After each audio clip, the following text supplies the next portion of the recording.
Hello बच्चों, कैसे हैं आप सभी। आई होप आप सभी घर पर होंगे, सुरक्षित होंगे और अपनी पढ़ाई कर रहे होंगे। तो स्टूडेंट्स, प्रीवियस लेक्चर में हमने एक्सरसाइज 1.2 को कंप्लीट किया। इस लेक्चर में हम स्टार्ट करेंगे एक्सरसाइज 1.3 और उसके कुछ बेसिक्स के साथ में। ओके स्टूडेंट्स, तो शुरू करते हैं। बिल्कुल स्टार्ट करते हैं हमारी एक्सरसाइज 1.3 और उसके कुछ बेसिक्स को, है ना। तो पहले ज़्यादा बेसिक्स इसके अंदर नहीं है। इस एक्सरसाइज में एक ही टॉपिक है कि आपको प्रूव करना है सम गिवन नंबर्स जो हैं वो इरेशनल है या रेशनल है ना। मतलब जनरली उनको इरेशनल प्रूव करना है। ओके, सो मान लेते हैं पहली चीज़ तो ये कि इरेशनल नंबर जो है, हमने 9th क्लास में इंट्रोडक्शन हो गया था इरेशनल नंबर से। तो 9th क्लास में जो हमने इरेशनल नंबर देखे थे वो कुछ इस तरह से देखे थे, √2 है ना, √3, जिनको हमें नंबर लाइन पर रिप्रेजेंट करना था, है ना। कुछ इस तरह के नंबर्स को हमें नंबर लाइन पर रिप्रेजेंट करना था और हमने किया भी था बाकायदा। ठीक है स्टूडेंट्स, तो यहाँ हमें प्रूव करना है कि ये जो नंबर्स हैं वो इरेशनल है या रेशनल है by the fundamental theorem of arithmetics, है ना। उसकी कुछ जो है उसको यूज करते हुए, है ना, हमें ये प्रूव करना है कि इस तरह के जो नंबर्स है, इवन जो रूट के अंदर जितने भी प्राइम नंबर्स होंगे, ठीक है, अंडर रूट के अंदर में जितने भी प्राइम नंबर्स होंगे सॉरी, आपको इस सबके लिए प्रूव करना है कि ये जो नंबर्स होंगे ये इरेशनल हैं या नहीं है। फॉर एग्जांपल जैसे √2, √3 dash dash dash dash √p, अगर ये ब्रैकेट स्क्वायर रूट के अंदर में सारे नंबर क्या हो, प्राइम हो, सारे नंबर कैसे हो, प्राइम हो, तो ये जो नंबर्स होंगे वो सब इरेशनल होंगे। ये हमें प्रूव करना रहेगा इस एक्सरसाइज के अंदर में। कुछ क्वेश्चंस आपको इस फॉर्म में भी दिए जाएंगे, जैसे मान लो a+b √p की फॉर्म में, है ना। a+b कुछ रेशनल नंबर हो सकते हैं, या कुछ फॉर्म होंगे a-b √p की फॉर्म होगी, या a√p की फॉर्म होगी, b√p की फॉर्म होगी, इस तरह से होगी, या 1/√p की फॉर्म होगी। जनरली इन फॉर्म्स को सबको आपको प्रूव करना है कि they are the rational number. जब भी एक रेशनल नंबर और इरेशनल नंबर कंबाइन होता है बेटा, तो वो हमेशा एक इरेशनल नंबर प्रिपेयर करता है। रेशनल नंबर सॉरी ये irrational number and the rational number जब ये कंबाइन होंगे तो ये हमेशा क्या बनाएंगे, एक इरेशनल नंबर ही बनाएंगे, है ना। ये सब आपको प्रूव करना है आगे इसी एक्सरसाइज के अंदर में। उससे पहले एक कॉन्सेप्ट जो छोटा सा है जो इनके अंदर में हमें यूज करना है, वो ये कि एक नंबर है a, है ना, एक नंबर है a, आपको बताना है कि जो a² यदि p से डिविजिबल है तो a भी p से डिविजिबल होगा, है ना। अगर a² p से डिविजिबल है तो a भी p से डिविजिबल होगा। मतलब इफ p डिवाइड्स a और a डिवाइड्स p² तो p डिवाइड्स, है ना, if p divides a² then p divides a also. तो इसके लिए क्या करना है, देखो सिंपल सा, लिखना उतना कुछ नहीं है, सिर्फ समझना है। इस पर क्वेश्चन ज़्यादा, है ना, ये सिर्फ इसकी जो है एप्लीकेशन हम यूज़ करेंगे, बाकी इसका कोई काम नहीं है। एग्जाम में अभी तक के इतिहास में इसमें से कोई क्वेश्चन ऐसा नहीं आया है। देखते हैं, मान लेते हैं कि let a is an number, है ना, हम बोल सकते हैं इंटीजर, है ना।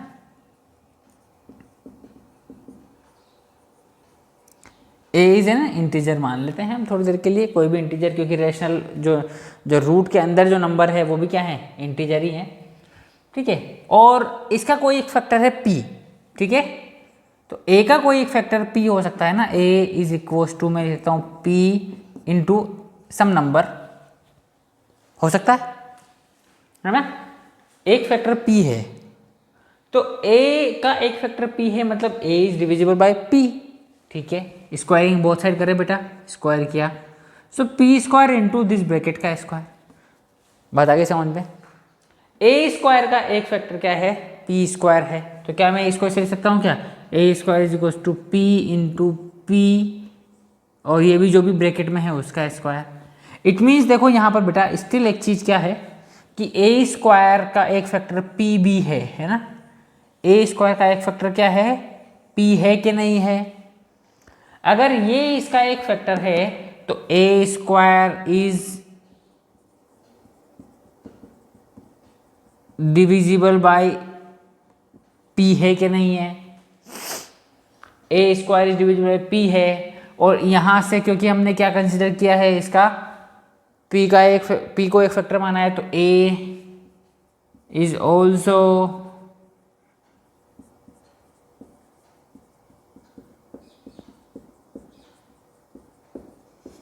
बस ये जो एप्लीकेशन है हमें ये जो है कि अगर ए स्क्वायर का एक फैक्टर पी है, यानी ए स्क्वायर को कोई नंबर पी डिवाइड करता है, कर रहा है ना, तो ए को भी वो पी डिवाइड कर सकता है। बात आ गया समझ में। यानी अगर यूं कहें कि ए स्क्वायर का एक मल्टीपल पी है तो ए का भी एक मल्टीपल पी होगा डेफिनेटली। क्लियर है, बात समझ में आ गई। ठीक है स्टूडेंट्स, तो इसका ये कॉन्सेप्ट सिर्फ इतना ही है। आगे हम स्टार्ट करेंगे हमारे एक्सरसाइज 1.3। ओके स्टूडेंट्स, चलिए ये नोट कर लीजिए एक बार।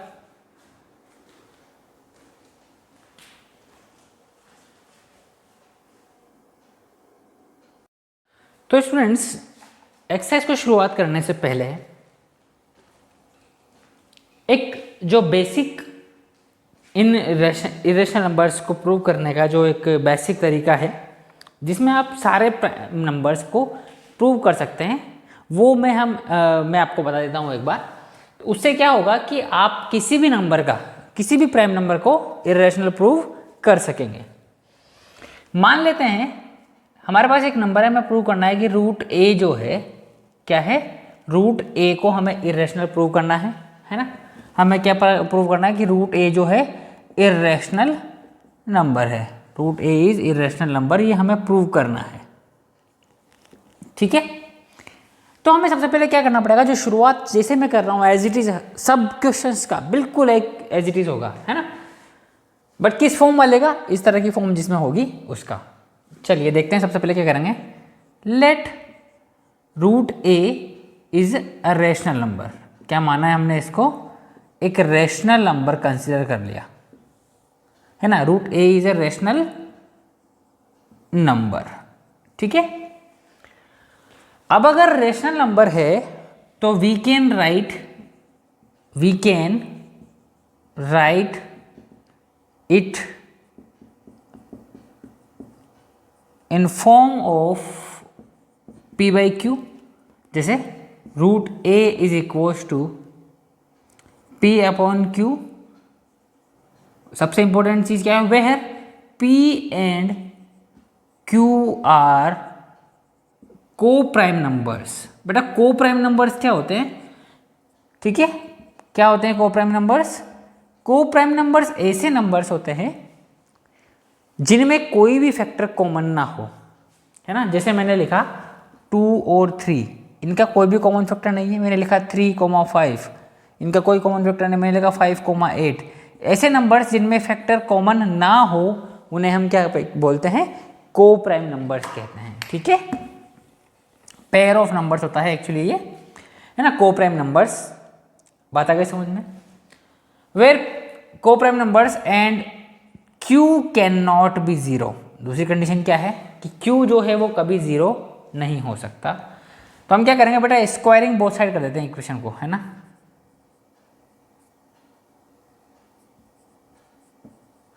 स्क्वायरिंग बोथ साइड, ठीक है। तो क्या हो गया, a is equals to p square upon q square. यहाँ से क्यू स्क्वायर को यहाँ भेज देते हैं, तो क्या आया, p square is equals to a Q square. Equation number 1। Since वही जो थ्योरम हमने अभी थोड़ी देर पहले बताया था, a divides P square, a divides p also, है ना। मतलब क्या हो गया कि A is a factor of, A is a factor of P, है ना, A is a factor of P. So we can write it again, we can write it as, क्योंकि p का एक फैक्टर जो है a है ना, तो p इक्वल में लिख दूं a इंटू एक्स, मान लेते हैं थोड़ी देर के लिए कि p जो है वो a का x टाइम मल्टीपल है, p जो है वो a का x टाइम मल्टीपल है. बात आगे समझ में? ठीक है. स्क्वायरिंग बोथ साइड करते हैं यहां पर भी वापस से, स्क्वायरिंग बोथ साइड, है ना. स्क्वायरिंग बोथ साइड करने से क्या हो गया, P square is equal to A square into x square. ये इक्वेशन नंबर 2 हो गई बेटा. यहाँ इक्वेशन नंबर 1 में देखो पी स्क्वायर की वैल्यू ए क्यू स्क्वायर है, यहाँ इक्वेशन 2 में तो put value of P square, है ना, put value of P square from equation 1. तो यहाँ क्या बन जाएगा बेटा, A Q square equals to A square X square, A से ए के गया, सो क्यू स्क्वायर क्या बन गया बेटा, ए एक्स स्क्वायर. अब यहाँ देखो क्यू स्क्वायर की वैल्यू क्या बन गई, ए एक्स स्क्वायर, तो वही चीज आ गई क्यू स्क्वायर, यानी ए divides Q square, so A divides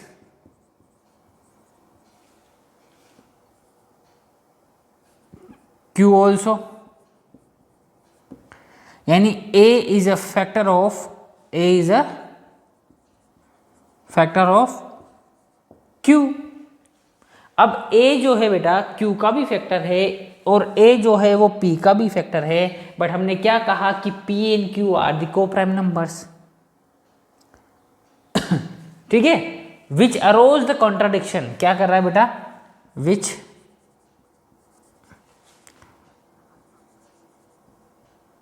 arise a contradiction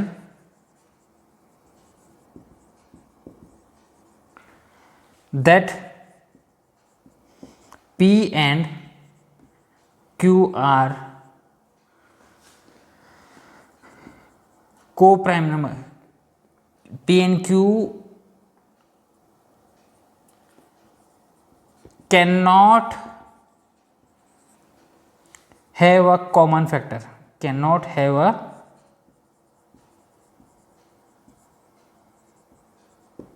common factor, therefore our assumptions, ठीक है, therefore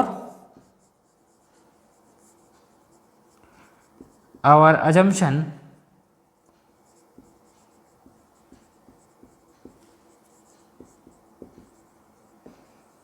is wrong,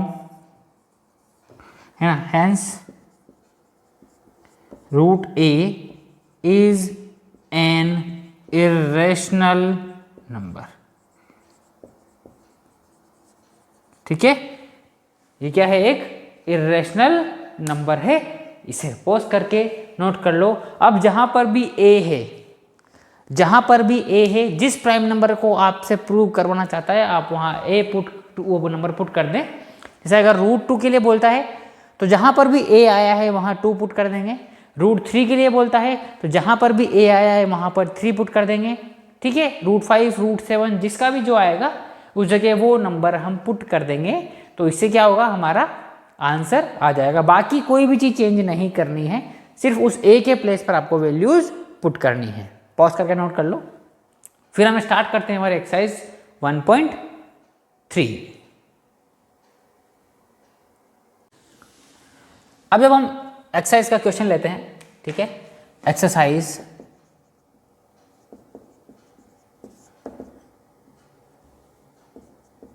1.3 question number first. Question number first क्या है आपके पास में कि prove that root 5 is a irrational number. हमें क्या प्रूव करना है, root 5 is a irrational number. ये हमें प्रूव करना है बेटा, है ना. चलिए मान लेते हैं, स्टार्ट करते हैं. पहली जो लाइन मैंने लिखी थी कि let root 5 is a rational number. क्या मान लेते हैं हम रूट 5 को रेशनल नंबर मान लेते हैं। So we can write it, so we can write it as root 5 is equal to P upon q, है ना। वापस वही squaring both side, squaring both side ये लिखा हमने, इसका स्क्वायरिंग बोथ साइड करेंगे बेटा। Then 5 is equal to p square upon q square, is implies that p square is equal to 5 Q square. हमने क्या लिख दिया, p is implies that p square is equal to 5 Q square. हम क्या लिखेंगे, since p square is divisible by 5, hence P is also divisible by 5। ठीक है, P square जो है 5 से डिविजिबल है तो P भी 5 से डिविजिबल होगा। ठीक है, so let consider P is any multiple of 5, है ना। सो P इज इक्वल टू, मैंने क्या मान लिया, 5C। C times multiple of 5 है, C टाइम्स मल्टीपल ऑफ 5 है। स्क्वायरिंग बोथ साइड करेंगे वापस से बेटा, ये इसको इक्वेशन नंबर 1 लिख देंगे। ठीक है, squaring both side,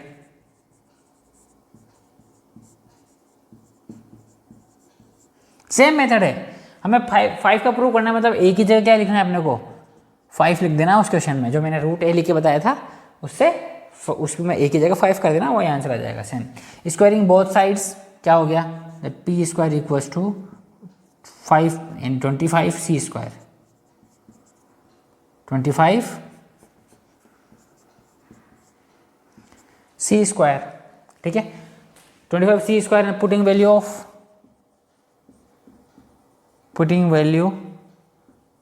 of P square in equation number 2। ठीक है, value of P square in equation number 2 क्या हो गया, 5 Q square is equals to, है ना, 5 Q square is equals to 25 C square. So ये 5 time cancel, so Q square becomes 5 c square. बेटा यहाँ एक चीज लिख लेना, where P and Q are coprime numbers. ठीक है, where P and Q are coprime numbers, उसके बाद फिर इसकी स्क्वायरिंग करेंगे, है ना। को प्राइम नंबर्स क्या होते हैं, जिनमें कोई भी फैक्टर कॉमन ना हो। नोट कर लिया, q square is equal to 5 c square note कर लिया है। वापस लिखेंगे, since q square is divisible by 5, hence Q is also divisible by 5. Here 5 is a factor of P and Q both, which contradict our assumption that root 5 is a rational number। ठीक है, rational number, hence root 5 is, hence it is proved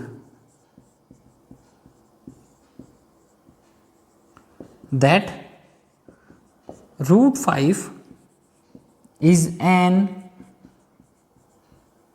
irrational number।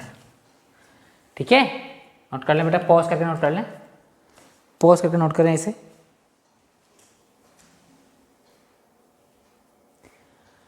Pause करके note कर लें। Question number 1 पूरा हो चुका है, question number 1 आपका कंप्लीट हो गया है। ओके, चलिए आगे बढ़े क्वेश्चन नंबर 2 पर। चलो आगे बढ़ते हैं क्वेश्चन नंबर 2 की तरफ।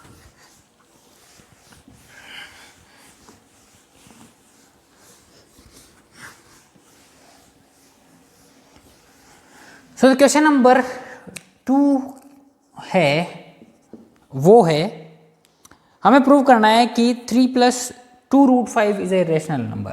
3 + 2√5 इज एन इरेशनल नंबर।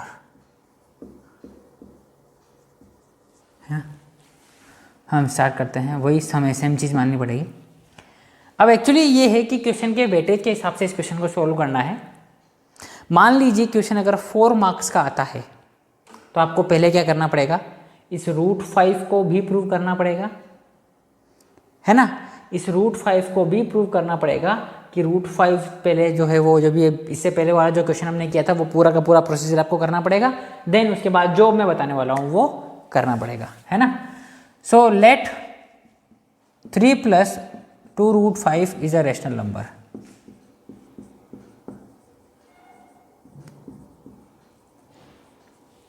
ठीक है, so 3 + 2√5 is equals to P/Q, where P and Q coprime numbers. ठीक है, P and Q आर क्या है, को प्राइम नंबर्स हैं। ठीक है, चलिए देखते हैं। अब यहां से क्या कर सकते हैं, हम इस 3 को उस तरफ शिफ्ट कर दें तो 2√5 इज इक्वल्स टू P/Q - 3। 2√5 हम एलसीएम लेकर सॉल्व करते हैं तो P - 3Q/Q। ठीक है, सो 5 इज जो आया आपके पास में वो आएगा P - 3Q/2Q। यहाँ तक समझ में आया? मेरे हिसाब से मैंने यहाँ तक का बहुत सिंपल सी मैथमेटिक्स लगाई है, ज़्यादा कुछ किया नहीं है, तो आ जाना चाहिए। ठीक है, अब क्योंकि this number is the rational number, this fraction is a rational number. ठीक है, इज अ रेशनल नंबर, और we have proved already proved that √5 is already proved that √5 is irrational,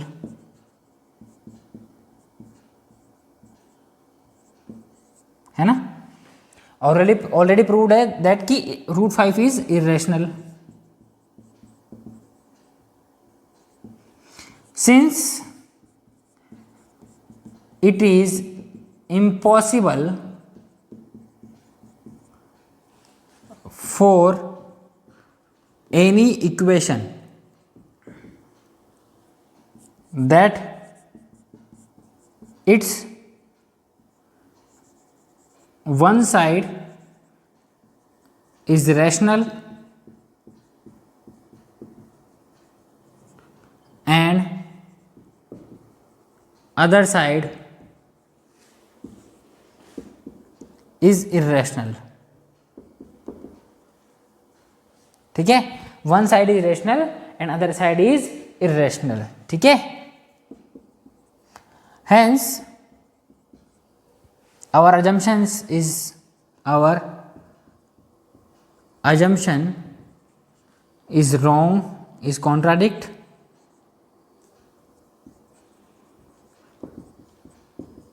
that √5 is a rational number।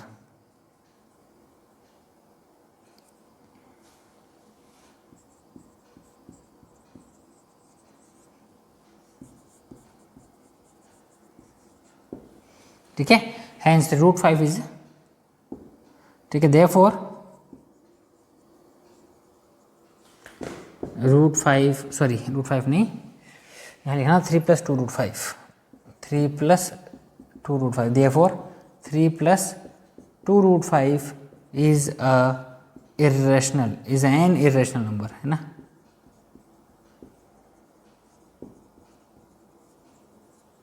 Note कर ले बेटा, pause करके note करें इसको, ठीक है, पॉज करके नोट कर ले। पहले हमने क्या किया, 3 + 2√5 को रेशनल कंसीडर कर लिया, रेशनल कंसीडर किया तो इसको हमें p/q की फॉर्म में होना चाहिए, ठीक है। वो p और q are the coprime numbers होते हैं जिनके बीच में कोई फैक्टर कॉमन नहीं होगा। हमने थोड़ा सा स्विच किया, 3 को उधर p/q के पास में भेजा, एलसीएम लिया तो p - 3q बचेगा। नाउ 2 को अगेन यहाँ नीचे भेजा। अब ये जो नंबर बना, क्योंकि p भी एक इंटीजर है, ये भी इंटीजर है, ये भी इंटीजर है, तो सब क्या है मिलाकर जो होगा इरेशनल नंबर बनेगा।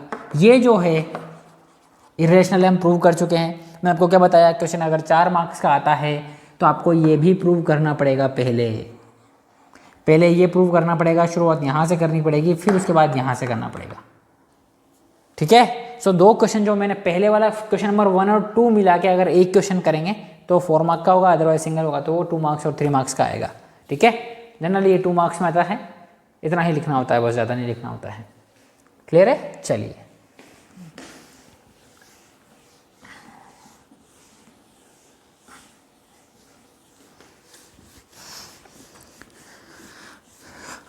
क्वेश्चन नंबर 3 देखे बेटा, क्वेश्चन नंबर 3 देखे। क्वेश्चन नंबर 3 जो है वो लास्ट क्वेश्चन है इस एक्सरसाइज का, क्वेश्चन नंबर 3। इसका पहला, इसमें वही हमें प्रूव करना है कि जो नंबर जो है वो इरेशनल है, और पहला जो नंबर है वो आपके पास है 1/√2। इसका पहला जो नंबर है वो है 1/√2, वही मानना पड़ेगा, कंसिडर कर लेते हैं। Let 1/√2 is a rational number, so 1/√2 को मैंने लिख दिया p/q। अब क्योंकि बेटा नीचे स्क्वायर रूट नहीं होना चाहिए, क्या नहीं होना चाहिए, नीचे स्क्वायर रूट नहीं होना चाहिए, इसलिए हम क्या करेंगे, उसको रेशनल कर देंगे। सो 1/2 इंटू √2 से ऊपर नीचे मल्टीप्लाई किया, क्या बनेगा बेटा, √2/2, जो कि p/q के बराबर हो गया। सो √2 की वैल्यू 2p/q के बराबर आ गई। अगेन है ना, since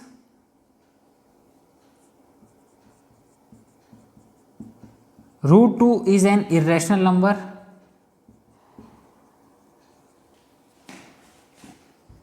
and 2p/q is a rational number,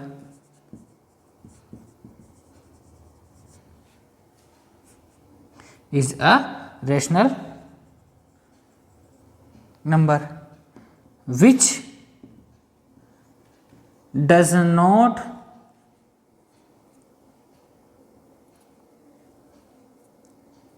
which will not possible, which is not possible, which is not possible for any equation, है ना। फॉर किसी भी इक्वेशन के लिए ऐसा पॉसिबल नहीं है कि उसकी एक साइड जो हो इरेशनल हो, दूसरी साइड जो हो रैशनल हो। हेंस आवर अजम्पशन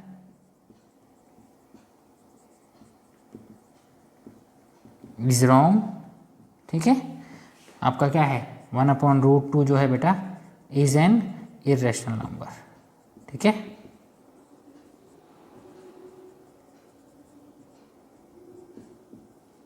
नोट कर ले बेटा, इसको पॉज करके नोट कर ले, ठीक है। नेक्स्ट करें सेकंड वाला, चलो। इसका जो सेकंड पार्ट है वो है 7√5, ठीक है, वही करना पड़ेगा। Let 7√5 is a rational number, ठीक है। सो 7√5 को हमने क्या लिखा बेटा, p/q। So √5 is equals to p/7q, since one side of equation is rational and other side is irrational, which is not possible for any equation, which is not possible for any equation, किसी भी equation के लिए ऐसा possible नहीं है. Hence our assumption of considering 7√5 as a rational number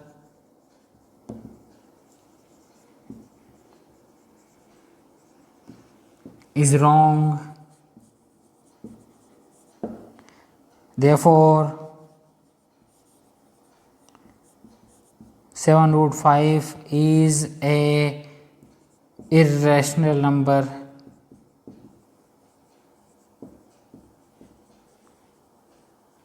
ठीक है, pause करके नोट कर ले बेटा इसको. इतना ही है, ये 2 नंबर में आता है मैक्स टू मैक्स क्वेश्चन, इससे ज़्यादा नहीं आएगा, है ना. ज़्यादा में आता है तो फिर आपको पहले √5 को प्रूव करना पड़ेगा, है ना. उसके बाद ही हम इस पर आगे कुछ कर पाएंगे, है ना.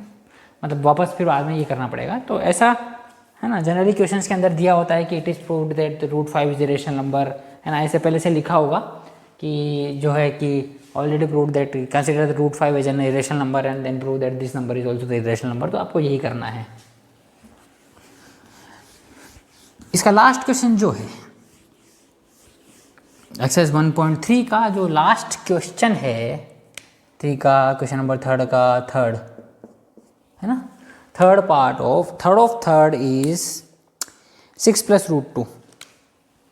6 + √2 सिंपल सा क्वेश्चन है, इसमें कोई ऐसा है नहीं. Let 6 + √2 is a rational number, है ना. 6 + √2 को हमने क्या मान लिया, रैशनल कंसीडर कर लिया. अब अगर ये रैशनल है तो हम इसको लिख सकते हैं. So 6 + √2 is equal to p/q, where p and q are co-prime number, where p and q are co-prime numbers.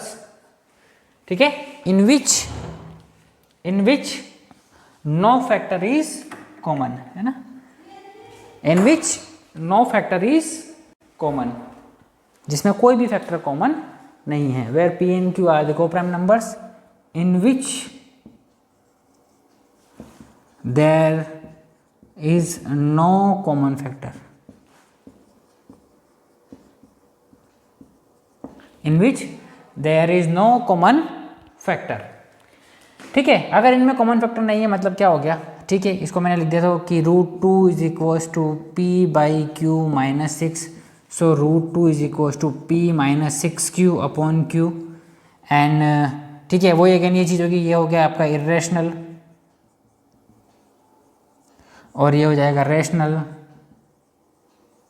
ठीक है, आगे की कहानी बिल्कुल वही है जो हमने लास्ट क्वेश्चन में लिखा कि since one side of equation is rational and other side of equation is irrational. ठीक है, विच इज नॉट पॉसिबल, है ना. Which is not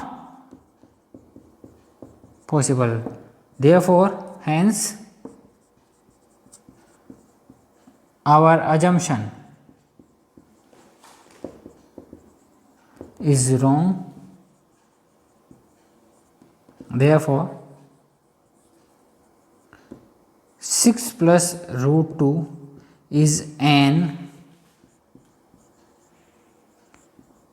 irrational number. irrational number. बेटा पॉज करके नोट कर लो. पॉज करके नोट कर लें बेटा।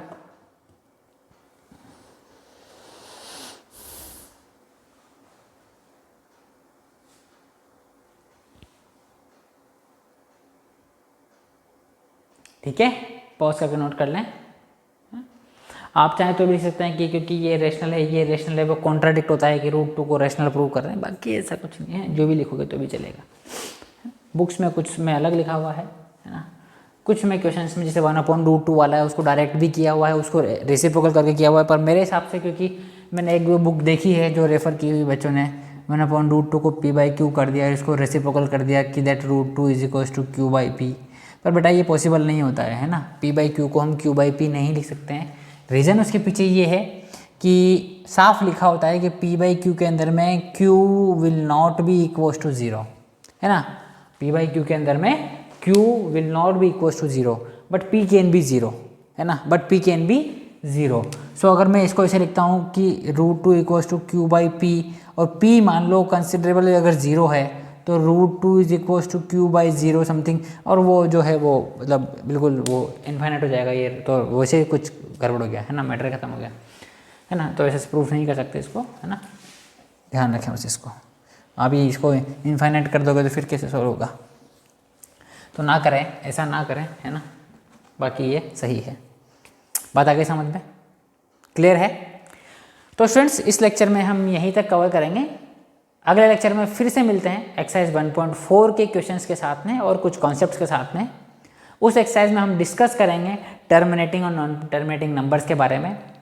टर्मिनेटिंग के अंदर, नॉन टर्मिनेटिंग के अंदर में 2 तरह के नंबर्स होंगे, जिनको एक को हम बोलते हैं recurring terminating number, non terminating numbers, and एक होते हैं non recurring terminating numbers, non terminating numbers. So उनके बारे में हम डिस्कस जो है वो नेक्स्ट लेक्चर में करने वाले हैं, और वो लेक्चर इस एक्सरसाइज का आखिरी लेक्चर होगा। क्लियर है। तो अगर अभी तक के पढ़ाए हुए किसी भी टॉपिक के अंदर में आपको कोई डाउट होता है तो please write us in our comment box, we will be available for you, है ना। हम आपको वहीं पर सॉल्यूशन जरूर प्रोवाइड कराएंगे। क्लियर है। तब तक के लिए घर पर रहिए, सुरक्षित रहिए और अपनी पढ़ाई को करते रहिए। ठीक है, तब तक के लिए बाय।